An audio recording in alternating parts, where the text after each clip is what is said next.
আমাদের যে আসল অতিথি যাকে সামনে রেখে আমাদের আজকের এই সভা তাকে তুলে দিব।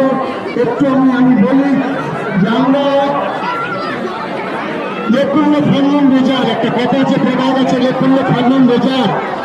প্রত্যেক বিষয়ের জন্য কোনো একজন যোগ্য মানুষ থাকে, সত্য মানুষ থাকে, সত্যপত্য মানুষ থাকে। আমরা দেখতে পাচ্ছি একটা বিষয় যে অনেকের পয়সা আছে, সম্পদ রয়েছে, ডান দিকে তো সমান বসিয়েছে, অনেকের পয়সা আছে, সম্পদ রয়েছে, কিন্তু সেই পয়সাকে সঠিক জায়গাতে ব্যবহার করতে পারে না।